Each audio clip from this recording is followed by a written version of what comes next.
Je vous invite à prier quelques instants. Seigneur, nous avons chanté ton amour, nous avons chanté combien cet amour-là est grand. On ne peut tracer les limites de ta bonté, de ta charité, de tes grâces. Seigneur, tu es tellement généreux, mais tu es surtout tellement amoureux. Tu es l'amour pur, l'amour saint, l'amour juste. Tu viens vers nous comme le Père dans l'histoire de l'enfant prodigue. Tu as les bras ouverts, tout grand ouverts, pour nous recevoir. Seigneur, nous voulons ce matin, nous qui t'aimons, nous qui avons la capacité par ta grâce de te connaître et de t'aimer, nous voulons nous jeter dans tes bras et te dire combien nous t'aimons, oui, combien on t'aime. Seigneur, aussi, nous voulons te donner nos cœurs afin que tu les guérisses, afin que tu les consoles également. Nous sommes dans des temps difficiles. Il y a beaucoup de solitude qui se vit, beaucoup de frustration, voire même beaucoup de colère qui sont exprimées dans ces temps-ci. Et nous voulons te prier, Seigneur, afin que tu nous consoles, que tu nous adoucisses, Seigneur, que tu augmentes notre patience et notre force. Fortifie-nous, Seigneur. Affermis-nous dans ton amour. Donne-nous d'être dans ta paix, afin que nous soyons des porteurs de paix également autour de nous, afin que nous portions ta paix, Seigneur, dans cette société présente qui vit tellement de troubles, de frustration, de colère et de rage même. Seigneur, que nous soyons porteurs de ta paix. Mais pour cela, donne-la nous, Seigneur. Nous la recevons en ce moment parce que tu es notre Père, parce que tu es notre Dieu d'amour, parce que tu es notre Dieu de paix. En Jésus, nous te prions. Amen.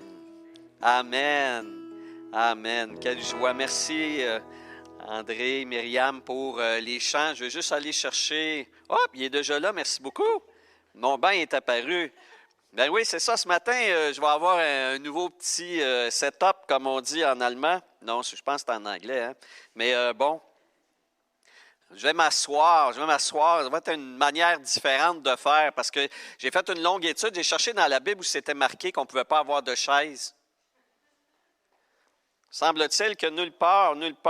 D'ailleurs, c'est dit que dans les Écritures, vous savez, autant dans l'Ancien Testament que dans le Nouveau, c'est quelque chose de particulier, même si on n'a pas les vidéos, mais quand même, je fais des blagues, mais l'enseignant s'assoit tout le temps. C'est étonnant, hein? Le maître dans les Écritures, celui qui apporte l'enseignement, il est toujours assis. Et puis, c'est comme ça, Jésus s'assit sur le sermon, lors du sermon, puis il s'assoit, les gens s'assoient, et puis là, ben, l'enseignant enseigne. Ben, c'est un peu ça ce matin, disons. Je ne vais pas inventer le bouton à 4 trous, là. J'invente rien en m'assoyant devant vous. Mais c'est une façon un petit peu moins formelle, je trouve, aussi de faire les choses, au lieu d'avoir nécessairement le lutrin, puis une attitude de pontife. En tout cas, je ne veux pas avoir ça. Je ne dis pas que les autres qui font ça sont de même, là, mais je vais essayer de casser le moule, OK? On va casser le moule ce matin un petit peu pour créer peut-être une autre vision d'écoute. J'ai beaucoup aimé le premier chant, comme un clin d'œil qu'on pourrait leur chanter à la fin, parce que j'ai trouvé que les vérités qui étaient dans ce chant-là allaient bien avec ce que je voudrais apporter aujourd'hui. Nous sommes dans une nouvelle série, mais avant d'aborder la nouvelle série, je voudrais juste revenir sur celle que nous avons faite auparavant. Et dans la première diapositive que vous allez voir, je fais juste rappeler que la série précédente concernait le fait que Dieu parle. Dieu nous parle. Dieu nous parle. Dieu n'est pas muet. Hein? On dit des fois, Dieu parle pas, mais Dieu ne peut pas... ne pas parler parce que, bref, Dieu nous a créés comme des communicateurs, des parleurs. Et Dieu ne peut pas donner quelque chose qu'il n'a pas en lui-même. Dieu parle. Et d'ailleurs, si on parle, c'est parce que Dieu parle. Parce que Dieu parle, il a fait des créatures à son image, à sa ressemblance, et voilà pourquoi nous parlons.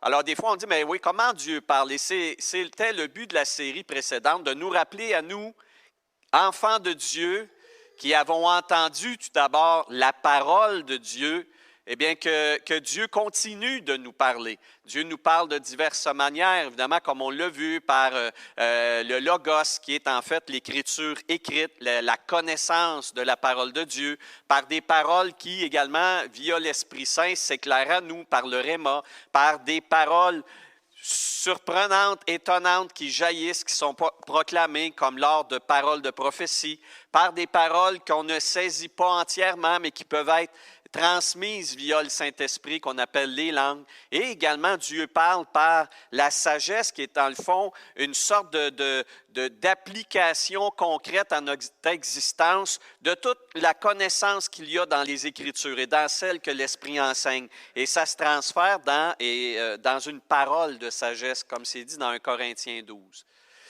Alors, Dieu parle, mais suite à ça, suite au fait que Dieu nous parle pour nous consoler, pour nous enseigner, pour nous former, Dieu parle pour que nous parlions. Et dans la diapositive suivante, en fait, c'est ça l'idée, c'est que Dieu, en fait, a un message pour toute l'humanité. Dieu veut parler à toute l'humanité, il ne veut pas parler seulement à ses enfants. Dieu a un message et ce message-là porte le nom translittéré. Si on veut, quand je dis translittéré, c'est parce qu'il vient d'un mot qui n'est pas du tout dans la langue qui est la nôtre, ni même l'anglais, ni même l'allemand. C'est une langue très ancienne, le grec eugagelion, qui en fait, si on le traduisait, ben c'est oui, bonne nouvelle. Bonne nouvelle parce que c'est une nouvelle qui est bonne, mais également ça veut dire un bon message. Quel est le vrai message? Quel est le bon message? OK? Donc oui, la bonne nouvelle, mais en même temps, c'est quoi le message véridique? Un message véridique qui est en même temps un message qui est bon, qui est véritablement basé sur un Dieu qui est bon, un Dieu qui a un bon message pour la création. Alors, si Dieu nous parle et si Dieu nous a parlé, c'est pour que nous parlions à notre tour. Et que devons-nous dire? Eh bien, Jésus l'a expliqué en quittant la terre. Jésus a dit, « Allez par le monde et répandez la bonne nouvelle, faites de toutes les nations des disciples. » Alors, si Dieu nous a parlé, c'est pour qu'à notre tour, nous parlions. Maintenant, une fois que cela est dit, on est obligé d'admettre qu'on a un petit problème. Depuis un certain temps, peut-être un siècle, peut-être plus, le message de l'Évangile au monde a essayé de correspondre à un message qui serait bien reçu. Un message qui serait bien reçu, un message qui frapperait, un message qui marquerait. Parce que, évidemment, l'Évangile, le mot classique, l'Évangile, il est prêché depuis 2000 ans. Mais il y a eu une période, un peu, je dirais, une période tout à fait spéciale au 19e siècle, le siècle avant, donc les années 1700, les années 1800, il y a eu des grands prédicateurs qui allaient en campagne, en public, et qui là prêchaient l'Évangile, et ils prêchaient que Dieu était un Dieu saint, que l'humanité était pécheresse. Et si vous lisez les rapports qui sont faits de ces événements-là, vous ne trouverez pas les vidéos, évidemment, mais quand on lit ce qui était écrit, ça a l'air qu'il y a du monde qui tombait en pleurs et il criait, il se repentait devant Dieu. En tout cas, ça marquait. Et il y a eu des conversions en masse. C'était des milliers de personnes qui se convertissaient. Et ça, ce résultat-là, ça a marqué également les évangélistes après ça au 20e siècle, les années 1900. Et avec les années 1900, on s'est mis également à essayer d'atteindre cet objectif-là en amenant des masses dans des foules. Mais là, malheureusement, je suis obligé d'admettre ceci, c'est que le message n'était plus le même. C'est-à-dire que là, c'était pas comme dans l'Épître aux Romains. Parce que dans l'Épître aux Romains, on a vu la semaine passée, si vous étiez avec nous, que le premier des messages, et je vais demander la diapositive suivante, le premier des messages qui est proclamé dans l'Épître aux Romains, c'est celui-ci, c'est qu'on est inexcusable. Vous allez me dire, ça commence mal comme bon message, ça. Tu es en train de nous dire qu'il y a un bon message, puis il commence par nous dire qu'on n'est pas d'allure. Non, qu'on est inexcusable. Inexcusable parce que tout d'abord, ce Dieu extraordinairement bon, grand, manifeste, ce Dieu qui crée l'univers, qui l'a créé, qui la maintient, qui soutient l'univers entier, ce Dieu-là est tellement clairement, manifestement là que nous sommes inexcusables en tant qu'humanité de penser que Dieu n'existe pas. Et aujourd'hui, la science, une certaine science fait énormément d'efforts pour tenter de nous faire croire qu'un Dieu n'a pas été à l'origine de l'univers ou qu'un Dieu tel que celui-là, immensément grandiose, intelligent, scientifique lui-même, est en train constamment de soutenir cet univers-là. On fait beaucoup d'efforts, mais en même temps, c'est insensé parce que tout ce que la science découvre comme complexité dans l'univers, que ce soit dans l'immensément grand, ils ne sont même pas capables de voir le bout de ça, mais en même temps, ils disent, c'est fascinant, tout ça, ça tient ensemble. La position de la Terre face au Soleil, tout est calculé au millimètre près. La Terre est au bon endroit, puis il y a une Lune, puis la Lune maintient la Terre dans sa distance. Puis à chaque fois qu'un scientifique se penche sur un des aspects de l'univers, que ce soit dans l'immensément grand ou dans le microscopique, à chaque fois qu'il nous en décrit la complexité, qui s'arrête là, il dit « Oh, c'est merveilleux, c'est extraordinaire, on ne sait pas comment ça se fait que c'est comme ça. » Mais jamais personne ne conclut qu'il y a un Dieu qui contrôle non seulement l'immensément grand de l'univers, qui contrôle également l'immensément microscopique de l'univers, que tout ça, que tous ces milliards de merveilles, que toutes ces choses-là sont là par hasard, tiens. Non, il n'y a pas de Dieu. Parce qu'on ne veut pas, mais on est inexcusable. Et ça, c'est le premier aspect du message de Dieu. Et Dieu a raison de dire qu'on est inexcusable. Et quiconque a à entendre le bon message de Dieu a d'abord à faire face à la gêne de ne pas le reconnaître comme il est. Dieu est un monarque extraordinaire qui siège sur un trône qu'on ne peut voir présentement, mais que nous verrons, et que tous ceux qui ont vu, qui ont entrevu ce trône-là, sont tombés en adoration. Pensons à Ésaïe, un prophète qui a vu la gloire de Jésus, semble-t-il. Il est tombé presque en décomposition et il a dit « Malheur à moi, parce que j'ai vu, puis moi je suis pécheur. » Et pourtant, c'est un prophète, un serviteur de Dieu. Et ça, c'est le B à bas, c'est l'ABC, c'est la loi numéro 1 du bon message, c'est que nous sommes inexcusables. C'est gênant. Parce que Dieu est tellement bon, Dieu est tellement amour, Dieu est tellement là, Dieu a tellement de preuves qui nous sont données, même sans qu'on l'entende, même sans qu'on le voie de nos yeux. Les signes sont évidents dans l'univers entier pour qu'on dise « Un Dieu est là ». Et ce Dieu-là est bon. Il est généreux pour nous. Et on doit le trouver, on doit le reconnaître. Donc, nous sommes inexcusables. Nous sommes inexcusables. Et l'errance qui va avec, évidemment, c'était plus développé que ça avec notre frère Stéphane, mais l'errance qui va avec le fait qu'on ne veut pas reconnaître Dieu, donc le fait qu'on veut chacun suivre notre propre voie, hein, comme disait justement Ésaïe, ça nous mène justement à ce que la parole de Dieu appelle dans la langue encore originale, là, le péché, ça vient du latin, mais qui veut dire dans le fond, rater la cible, manquer le but. On manque notre shot comme le Canadien hier encore. Oups, là, je viens de dévier, là, mais on sait comment c'est frustrant de manquer notre shot, hein? C'est frustrant, mais l'humain manque sa shot constamment. Même nous, en tant qu'enfants de Dieu, souvent, si on fait notre examen de conscience, il y a bien des fois où on manque notre shot. Il nous est dit d'aimer comme Dieu aime, et Jésus a mis la barre tellement haute, il dit, hein, soyez parfaits comme votre Père céleste est parfait. Hein, l'apôtre Pierre a dit, vous serez saints car Dieu est saint. Bon, en tout cas, si on est honnête, je pense qu'on peut dire qu'on n'est pas mieux que le Canadien de Montréal. Par rapport à la morale, disons, et à la perfection. Soyons francs, nous sommes inexcusables.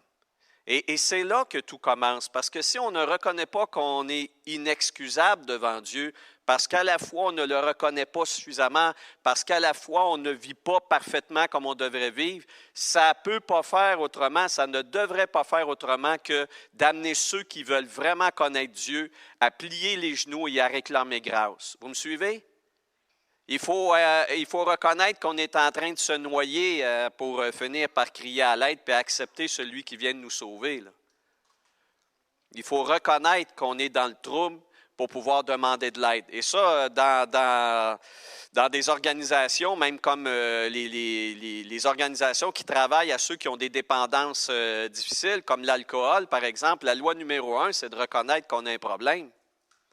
Si on ne reconnaît pas qu'on a un problème avec l'alcool ou avec la drogue ou avec n'importe quelle dépendance, on oublie toute forme d'aide, on ne l'acceptera pas. Et Dieu est le premier à travailler comme ça.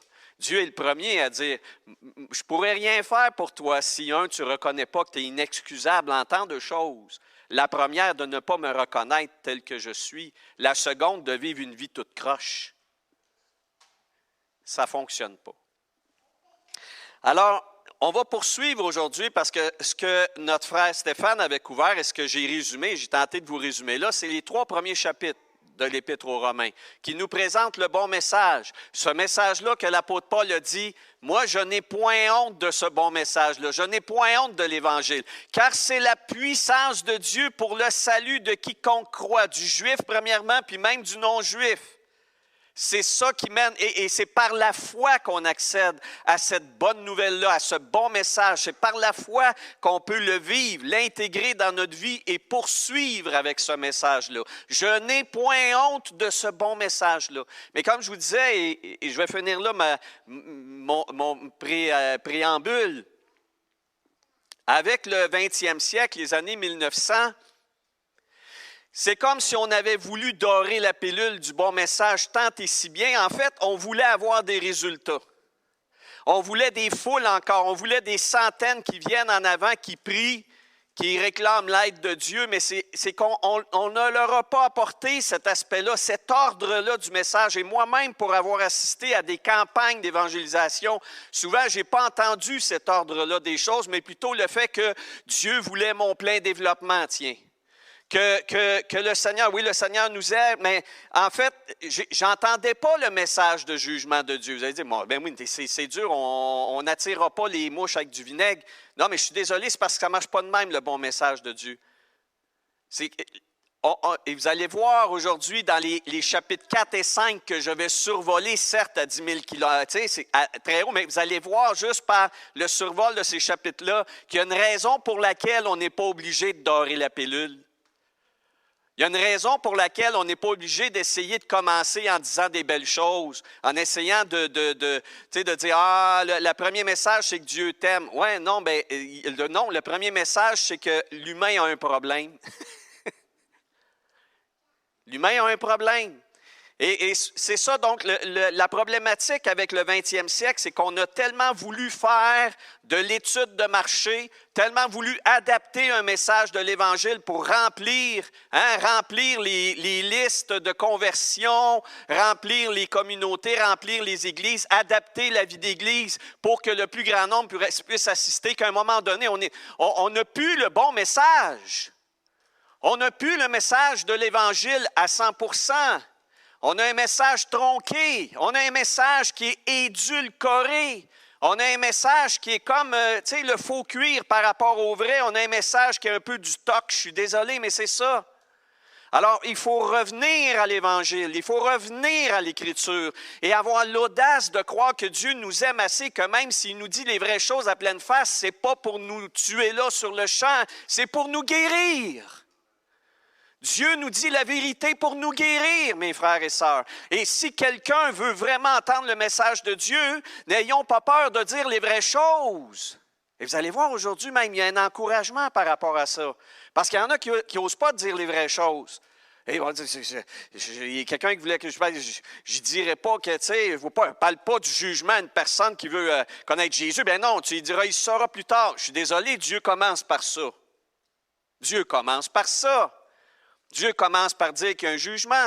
Lisez les Actes des Apôtres. L'apôtre Paul, il était à Athènes avec des philosophes, une foule habituée aux grands discours philosophiques.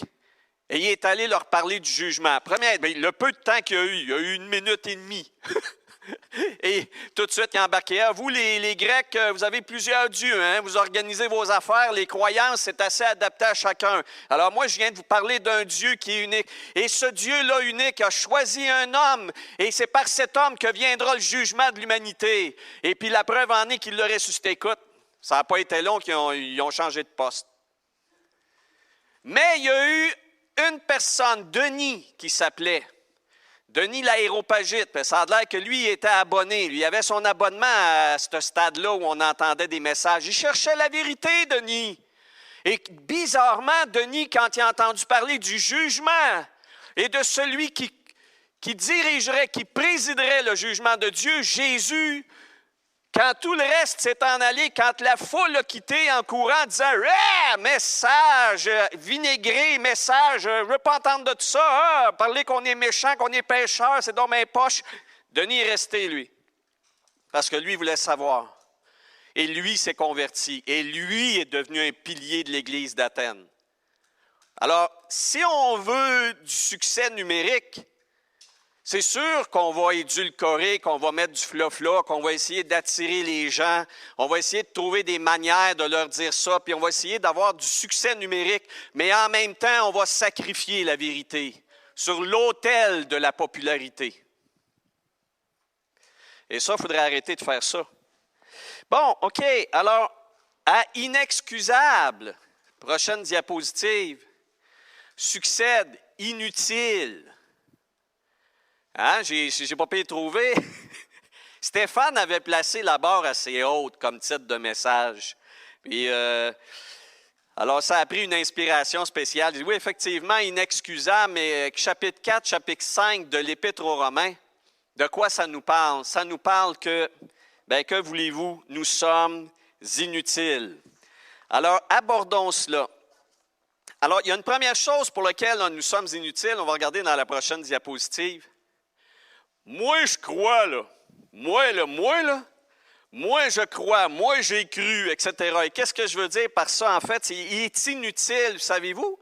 Il est inutile de faire l'effort de croire. Quoi? Il est inutile de faire l'effort de croire.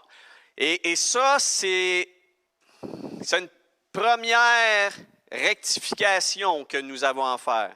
C'est une première rectification importante parce qu'avec le 20e siècle, avec les années 1900, où on a mis tellement d'accent sur les résultats numériques, sur le fait d'avoir le plus grand nombre de conversions. Qu'est-ce qu'on fait? On adapte le message, on fait ci, on va essayer de mettre plus de ça, moins de ça, on va ouvrir l'Église, on va faire tel. Alors, en mettant l'accent sur le succès numérique, on a aussi en même temps mis beaucoup l'accent sur le fait que des personnes pourraient ainsi adhérer, que des personnes pourraient ainsi croire. Donc, d'essayer de créer des prédispositions à ce que des gens croient, de les amener à croire. Moi, j'ai suivi des séries d'enseignements, on appelait ça des séminaires d'enseignement sur comment apporter l'Évangile d'une façon qui va faire en sorte que la personne n'aura pas d'autre choix que de croire. Et que l'efficacité devait être là. Je me suis fait dire que si je savais bien évangéliser, c'est-à-dire bien présenter l'Évangile, et que la personne ne se convertissait pas, c'est que j'avais mal fait ma présentation. Parce que l'Évangile est tellement beau, c'est beau un Évangile, l'Évangile est beau et tellement bon que si je sais bien présenter l'Évangile, je vais avoir du résultat. Et puis évidemment, du résultat, j'en avais pas tout le temps, même si je me démenais, puis je ne suis pas si mauvais communicateur que ça, là. Mais j'avais une culpabilité épouvantable du fait que il y a beaucoup de ceux à qui je parlais qui ne comprenaient pas. Oui, ils ne voulaient pas comprendre, mais en tout cas, il n'y avait pas autant de résultats. Et là, j'avais le poids, j'avais la charge, j'avais la culpabilité. Puis à un moment donné, avec l'usure, on finit par dire, moi, je suis tanné. Moi, je suis tanné d'essayer de témoigner parce que ça ne marche pas. Pourtant, je fais mon possible, pourtant, j'essaie de dire ça de même. Et là, tu te mets à lire des livres sur d'autres pays où il y a des masses, il y a des foules, il y a des milliers qui se convertissent. Tu essaies de faire la même chose qu'eux. Tu rapportes les recettes qu'il y a aux États-Unis, en Corée du Nord, en Afrique ou à Tombouctou. Tu ramènes ça au Québec, à Montréal, puis ça ne marche pas plus. Ça ne fonctionne pas mieux. On est là à essayer de trouver des nouvelles recettes pour que ça fonctionne. Erreur! Erreur biblique! Erreur biblique fondamentale. Alors, on va lire le texte. Pourquoi j'ose dire ça? On va lire la Bible. On va aller voir comment ça fonctionne. Alors, l'apôtre Paul s'en va chercher l'exemple des exemples pour la foi. C'est qui? Abraham, le père de la foi. Ça, le père de la foi, c'est comme le père de la poutine, ça. Si tu veux la vraie, la chaude, la meilleure, tu dis le père de, tu sais comment, le père du meuble, le père de... Hey, on a le père de la foi dans la Bible. Alors, ce que lui a vécu ne peut être que le principe de base, l'ADN de ce que les choses doivent être. Et que lisons-nous dans l'Épître aux Romains, chapitre 4, versets 1 à 4. On lit ceci. Qu'a obtenu Abraham par ses propres efforts? Si Abraham a été considéré juste sur la base de ses œuvres, il a de quoi se montrer fier, mais pas devant Dieu. Mais en effet, que dit l'Écriture plutôt? Abraham eut confiance en Dieu et cela lui fut compté comme justice. Or, si quelqu'un accomplit quelque chose, le salaire est porté à son compte, non comme une grâce, mais comme un dû. Et là, il poursuit. Mais là, attendez un instant, là.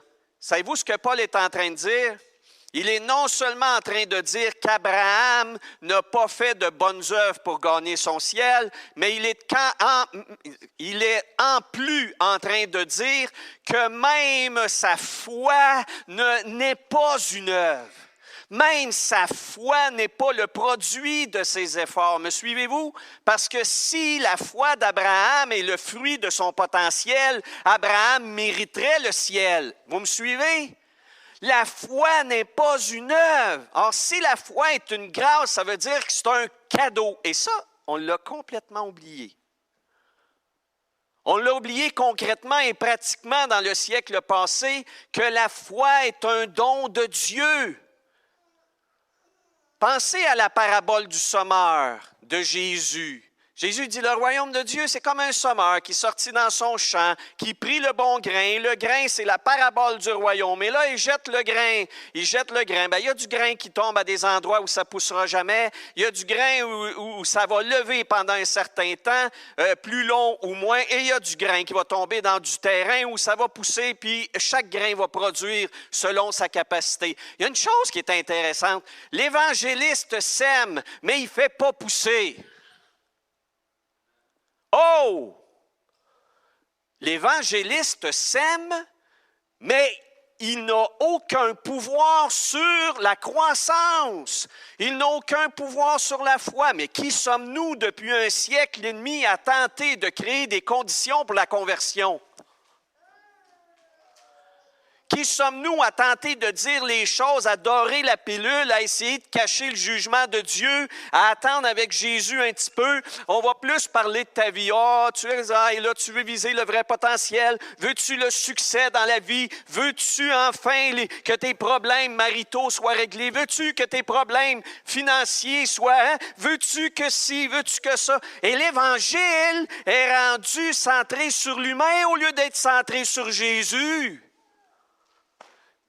On peut avoir du succès, on va remplir l'Église de personnes qui vont être comme la sangsue. Donne, donne. Donne, donne. Moi, je suis venu à l'Église pour recevoir tout ce qu'on m'a promis. Donne, donne. Et on va avoir des égocentriques, et c'est ce qu'on a depuis un siècle, un évangile anthropocentrique, centré sur l'humain, ses besoins, ses aspirations, etc. Moi, j'en suis dans le sens que je crois que Dieu veut notre bien. Il ne peut pas faire autrement, Dieu est bon.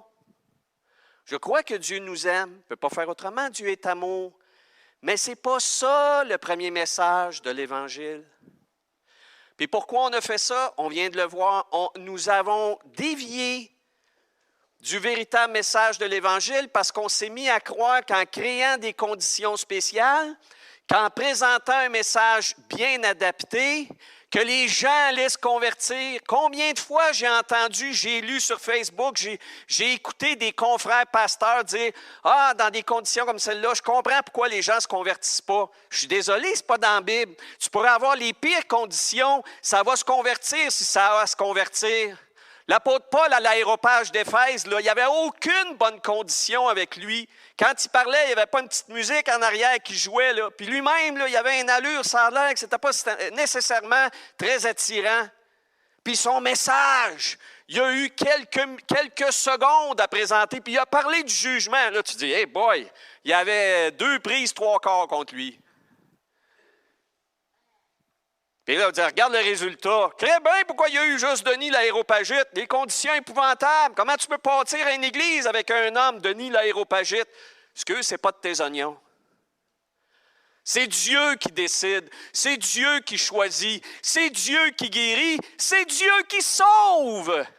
C'est Jésus qui bâtit son église. Ce n'est pas nous qu'on a besoin de rafistoler, patenter et essayer d'arranger des affaires. On passe à côté de la vérité. Je pense qu'à un moment donné, on est arrivé au bout de ça. La foi n'est pas une œuvre. J'ai le goût de vous lire quelques versets. Merci, oui, l'image est là. J'ai le goût de vous lire quelques versets parce que vous pourriez dire, ouais, il est parti sur un air d'aller. Qu'est-ce que c'est ça? Jésus, dans l'Évangile de Jean, chapitre 17, dans sa prière qu'on appelle la prière du grand prêtre, la prière sacerdotale, chapitre 17, versets 6 à 9, je lis ceci. Jean, chapitre 17, versets 6 à 9. Il dit à Dieu, « J'ai manifesté ton nom aux hommes que tu m'as donnés du milieu du monde, que tu m'as donnés. Ils étaient à toi déjà, et tu me les as donnés, et ils ont gardé ta parole. Maintenant, ils savent que tout ce que tu m'as donné est issu de toi. Je leur ai donné les paroles que tu m'as données. Ils les ont reçues. Ils ont vraiment su que je suis sorti de toi. Ils ont cru que c'est toi qui m'as envoyé. » Et quand Jésus prit cette prière-là, rappelons-nous qu'il y en avait juste 11 avec lui. Parce qu'il y a un 12e qui était allé le trahir. Mais Jésus dit, « J'ai gardé ceux que tu m'as donnés. » Dans le même évangile de Jean, je vais revenir en arrière, le chapitre 6, versets 63-65, Jésus parle même de la science spirituelle qui est autour de la conversion. Voulez-vous faire un rayon X de la conversion? Voulez-vous voir là un scanner? C'est quoi déjà qu'on passe à Bédène, là? Une échographie. Voyons l'échographie de la conversion. Hein? On va voir l'embryon de tout ça. Comment ça fonctionne, la conversion? Jean, chapitre 6, à compter du verset 63. Et Jésus était au courant que ça fonctionnait comme ça. Alors, Jésus venait de faire un message. Et ce message-là avait troublé. Même ses disciples disaient « Wow, boy! » Parce qu'il leur avait parlé là, qu'il fallait le manger. Celui qui me mange, mange le pain de vie. Je suis le pain de vie descendu du ciel. Celui qui me mange aura la vie éternelle. Et il y en a qui ont dit, mais il est complètement tombé sur le couvert. Qu'est-ce que c'est ça? Ça ne marche pas. Puis Jésus, il n'avait pas de problème avec ça. Tu sais, quand je vous dis d'adapter un message, Jésus, on dirait qu'il faisait exprès de faire le contraire. Non, mais il ne s'en souciait pas du tout. Il disait les choses telles quelles. Alors, verset 63, Jésus explique à tout son monde, il dit, écoutez, calmez-vous un peu, parce qu'il y en a qui disent, Seigneur, c'est parce que là, il me semble, ça ne va pas bien. Là. On vient de perdre des disciples qui venaient tout juste de commencer à nous suivre. L'affaire allait bien, on avait commencé notre liste de membres. La communauté, ça allait super bien, ça allait en croissance. On a d'ailleurs notre statisticien qui pourrait nous dire que depuis 1 an, la courbe de croissance s'en allait comme ça, Jésus, là. Là, c'est quoi l'affaire, là? Tu t'en vas faire un message complètement incompréhensible. Tu t'en vas dire des choses audacieuses et même scandaleuses, le fait de manger de la chair humaine. Voyons donc, c'est quoi ça, cette affaire-là? Regarde, Jésus, là, ça n'a pas de sens. Là, on est en descente. Là, on va te mettre dehors si ça continue de même. Là. Alors, Jésus leur explique les choses, leur dit ceci, verset 63. Écoutez, gang, c'est l'Esprit qui fait vivre. Hein? C'est l'Esprit de Dieu qui fait vivre. La chair, c'est-à-dire la force humaine, la capacité humaine en ce qui concerne la spiritualité, ne sert à rien. Alors, si on veut des conversions basées sur ce que l'humain veut s'attendre à, on prend une voie qui n'est pas celle de Dieu. Ça ne sert à rien d'essayer de baser notre système de succès de l'Évangile sur ce que l'humain serait capable ou ce qu'il désirerait avoir. C'est une erreur. Jésus dit, la chair ne sert à rien dans le domaine spirituel. Et là, il continue. Les paroles que moi je vous ai dites sont esprit et vie. Mais il en est parmi vous quelques-uns qui ne croient pas. Mais entre parenthèses, je ne m'arrangerai pas pour qu'ils croient non plus. Car Jésus savait depuis le commencement qui étaient ceux qui ne croyaient pas et qui était celui qui le livrerait. Et voici pourquoi il a dit ceci. C'est pourquoi je vous ai dit que personne ne peut venir à moi si cela ne lui est donné par le Père. Il a de l'air il est en communion avec le verset qu'on vient de lire là, concernant Abraham. Abraham, lorsqu'il a cru, ne pourra même pas se péter les bretelles, il ne l'a pas fait, il n'a pas dit « Moi, j'ai cru ».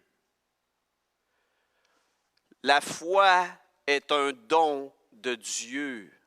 L'humain ne peut pas cuisiner ça. Voici la recette de la foi. Commencez par 2 pincées de confiance, 3 gouttes de ceci. Non!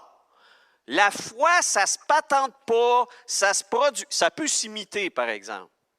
Ça peut s'imiter. Il y en a qui peuvent rester même disciples de Jésus pendant un certain temps. C'est écrit dans la Bible. Mais Jésus, lui, la falsification, il la voit. Il va tolérer ça, mais il sait que le bon grain et l'ivraie se côtoieront jusqu'à la fin des temps. C'est prédit, ça. C'est prédit. Alors, je vous le dis, personne ne peut venir à moi si cela ne lui est donné par mon Père. Et c'est répété. Et si vous voulez un verset, là, vraiment, tu sais, vous aimez la théologie, là, vous voulez dire, fais-nous ça plus clair, s'il vous plaît. Éphésiens, là, quand on cite Éphésiens chapitre 2 puis qu'on dit que le salut vient par grâce, en fait, c'est une petite déviation. Parce que quand on va dans Éphésiens chapitre 2, à compter du verset 8, il est écrit ceci. C'est par la grâce, en effet, que vous êtes sauvés au moyen de la foi. Cela ne vient pas de vous, c'est le don de Dieu. Et souvent, on pense, on dit, le salut est un don de Dieu. Non, non! Grammaticalement, ce qui est don de Dieu, c'est la foi. Parce que c'est la foi qui sauve. Et là, vous allez dire, ben non, c'est pas la foi, c'est le salut. C'est la même affaire de toute façon. Mais dans le procédé, dans le processus, dans le, comment est-ce qu'on appelle ça déjà? L'échographie là, de la spiritualité, mes références en infirmerie. Dans l'échographie, Jésus nous a montré que oui, c'est la foi qu'on a besoin d'avoir, sauf que la foi, on ne peut pas l'avoir si Dieu ne nous la donne pas. Et Paul, dans les Éphésiens, dit, oui, c'est par la grâce, c'est-à-dire c'est par un cadeau que nous sommes sauvés au moyen de la foi, et c'est un don de Dieu, la foi. Donc, de A à Z, même depuis la conversion, c'est un don de Dieu. Et si on revient maintenant là, à nos visions du 17e, 18e, 19e siècle, dans ces grands rassemblements où des prédicateurs en campagne osaient commencer par la honte de l'humain devant un Dieu extraordinairement saint et le fait que Dieu allait juger l'humanité, puis là, ça tombait à terre, ça criait à Dieu pour la repentance. C'était pas le fruit du message, dans le sens où la foi n'est pas produite par l'humain, c'était la puissance de Dieu qui descendait sur les masses et les foules. Et ça peut s'imiter, ça peut essayer de se patenter. On peut vouloir faire venir du monde en avant en leur proposant ceci, cela, le bon produit à leurs besoins, mais ce n'est pas nécessairement la foi qui sera dans l'âme de ces gens-là. La vraie conversion, elle vient de Dieu. Dieu connaît ceux qui lui appartiennent. C'est écrit par l'apôtre Paul dans l'Épître aux Timothée.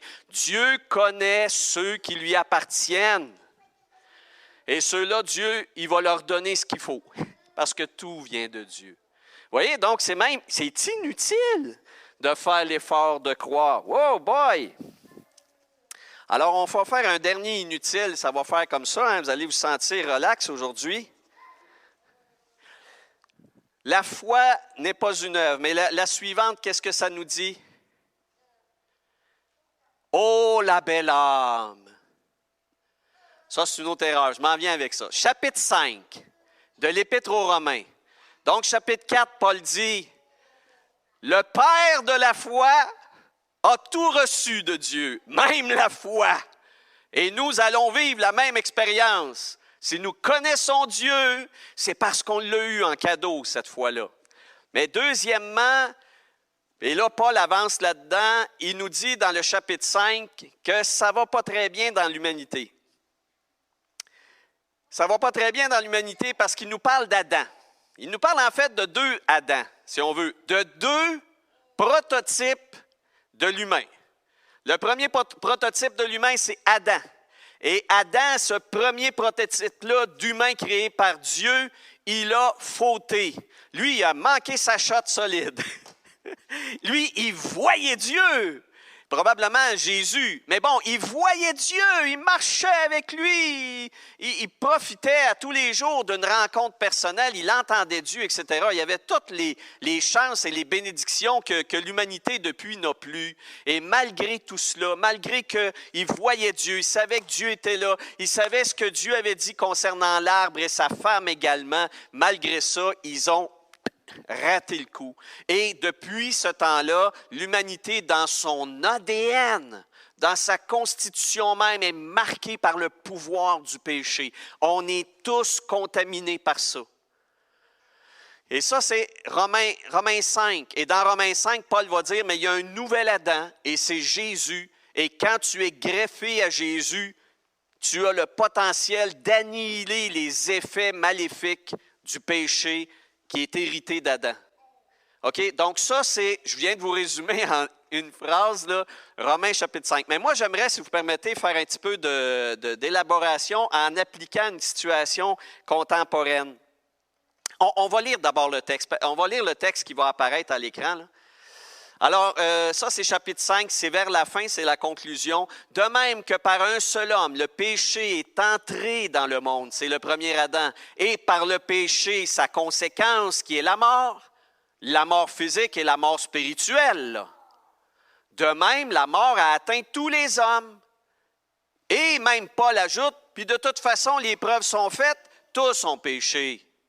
Alors, ce n'est pas seulement parce que tu as une nature qui est comme, entre guillemets, maudite, qui est infecté dans sa nature même à cause de notre ancêtre à tous, mais également, nous fautons, nous manquons tous notre coup constamment, nous péchons.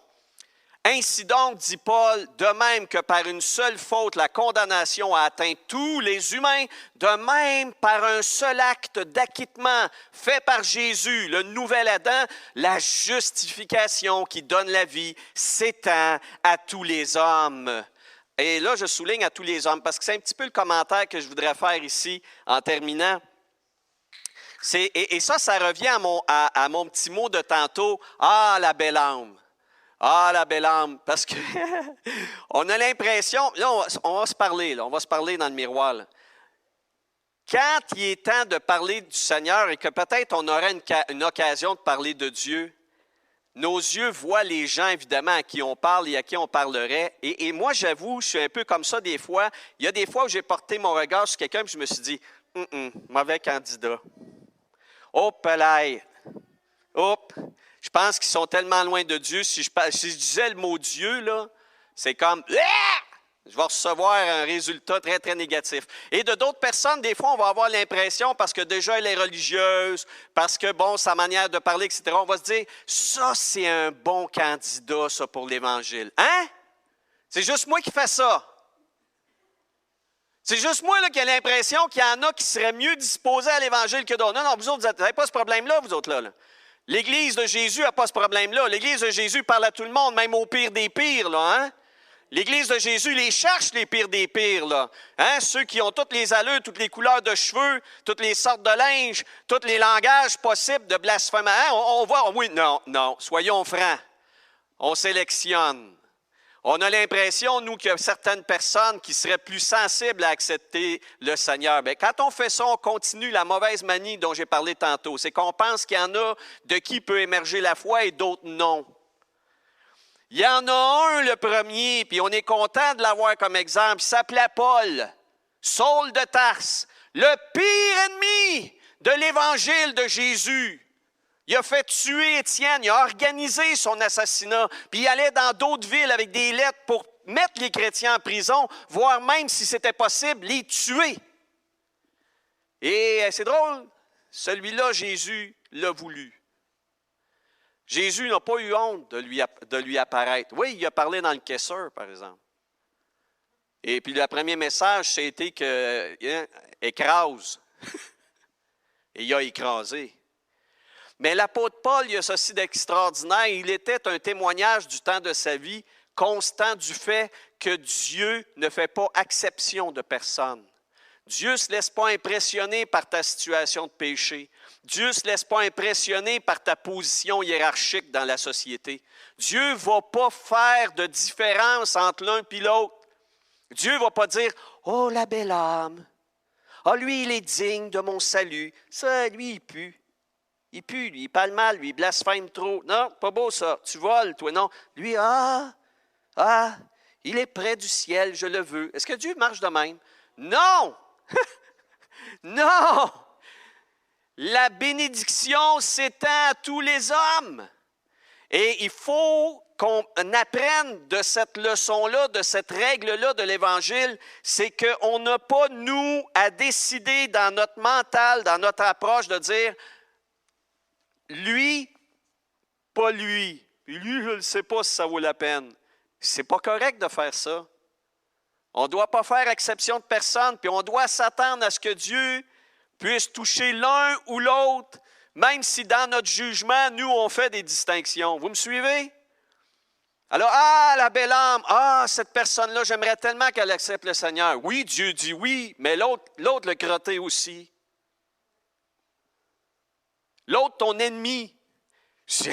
Quand on lit dans Actes des Apôtres, que Dieu a demandé à, comment ça s'appelait, Ananias, en tout cas, il demande à un chrétien, tu vas aller trouver Saul de Tarse à telle place parce qu'il est aveugle, là, puis tout ça. Puis la première réaction du chrétien, ça a été de dire, « What? Pas lui? C'est le pire, c'est un persécuteur. J'y vais pas, moi, je ne veux pas y aller. » Puis Dieu dit, « Non, tu vas y aller. Je l'ai pris pour moi. Je l'ai converti. » Hein? Puis il est allé de reculons, là. Il a dû, tu sais, « Seigneur, protège-moi, je ne veux pas tomber dans un guet-apens. » Comprenez-vous? Et on est comme ça à quelque part. Nous sommes de cette façon-là où nous pensons que l'Évangile serait plus acceptable à certains qu'à d'autres. Puis on crée pour nous des frontières, des barrières au témoignage. Donc, vous voyez, si je résume ce matin, c'est qu'il est inutile d'essayer de faire quoi que ce soit pour tenter de convertir quelqu'un. Il est inutile d'essayer d'arranger notre message, de disposer les choses d'une certaine façon pour qu'une personne se convertisse. Je n'ai pas le temps ce matin, mais moi, j'ai 61 ans, là, puis moi, j'ai commencé à marcher avec Dieu dans mon adolescence, donc ça fait un bout de temps. J'ai entendu des témoignages de fous, là, de personnes qui se sont converties dans des conditions qui étaient défavorables. Puis d'ailleurs, même le message qu'ils ont entendu, c'était un message qui était, à mon avis, tout croche. C'est pas grave. Bang! Dieu leur a donné la conversion. Ils se sont convertis dans des conditions. C'est comme, de que c'est? Comme disent mes ados. De que c'est? De que c'est? C'est Dieu qui fait les affaires. Écoutez, dans des conditions, même dans les pays arabes, dans les pays musulmans, il y en a même que, parce qu'il n'y a aucun chrétien qui va aller évangéliser là, Jésus leur apparaît dans leur rêve. Jésus dit, gars, là, je suis obligé de faire la job parce qu'il n'y en a pas un qui ça a l'air que ça ait tente de venir ici. Gars, je suis l'élu. C'est pas Mahomet, c'est moi. C'est comme, Là, on dit, Dieu veut des musulmans? Vous voyez? On est comme ça, on voit des musulmans, on voit des juifs, on voit des orthodoxes, on voit un jeune avec un mohawk, là, il pourrait faire une trace sur le plafond, là. On voit du monde, puis on se dit, Hey, non, je ne vais pas y parler de Dieu. Je vais pas... Qu'est-ce que tu en sais?